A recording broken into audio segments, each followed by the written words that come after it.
Hello and welcome to another video from Marconi TED, and today we are going to talk about calibrating your moisture meter against known samples so you know that your meter is nice and accurate. I'd highly recommend getting some samples, some oven dried samples from your merchant, whoever you sell your grain to, and so you can calibrate your meter against their samples. So I buy these samples from my merchant and they come in a nice foil sealed packet, and which once they've opened they are then subject to the atmosphere. So I've put them in these jars and screw the lids down tight, which keeps the sample as it should for some time. I have here oven dried beans, wheat, peas, oats, barley, and some oven dried oilseed rape. Now, I can't recommend using the Marconi meter for oilseed rape because the results are too variable. So unless you are used to and have calibrated your meter and you are happy with using oilseed rape with your Marconi, I would just leave oilseed rape away from Marconi, to be honest.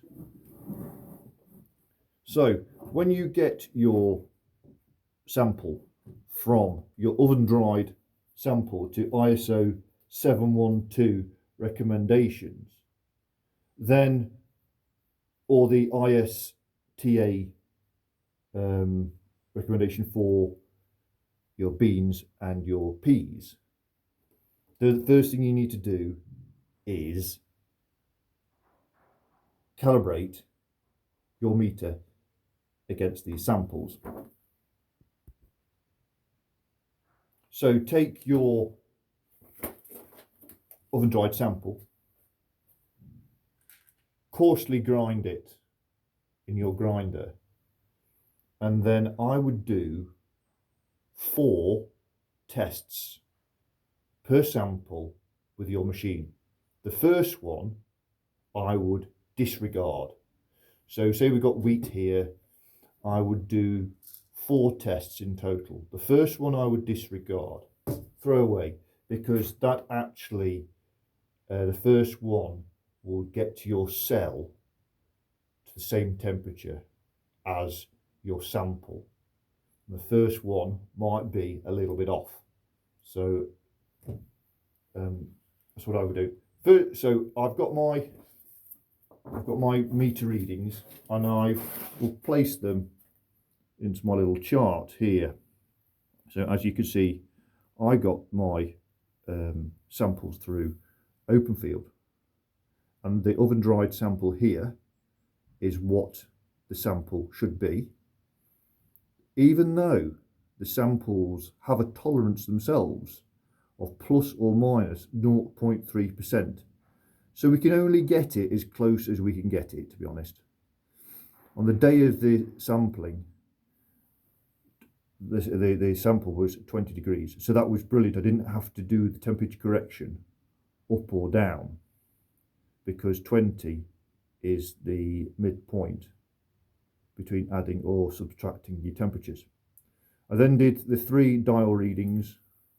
So here we go for the wheat, 25.8, 25.5, 25.6.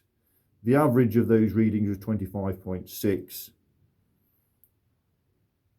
Using your chart, whether you're using this chart or the Marconi ISO 712 chart, or even the Marconi TED ISO 712 chart, you find out what 25.6 is on the chart, and you take your reading on the chart and you add or subtract according to the temperature. and you pop that detail on your little table, and on this meter, because every meter is slightly different, this was 0.6% different. So 14.4 to 13.8, so 0.6. So I knew that I had to manually bias my meter by minus 0.6. So my meter was reading 0.6 high each time. And I do this with all the commodities, all the crops that I want to grow, and work out what I need to bias the meter by. There we go. Now, modern meters, you can simply do an adjustment and it will save it, and it will automatically do it each time for you. But with the Marconi meters, you need to do it yourself. So do that once a year at least. And if you buy the samples yourself, that's the best way, because you can save these samples for harvest. And if you are unsure whether your meter is reading correctly, several times during harvest, you can double check your oven dried sample against your meter reading, and that will confirm whether your meter is still working as it should or not. So there we go. That is calibrating your moisture meter against known samples.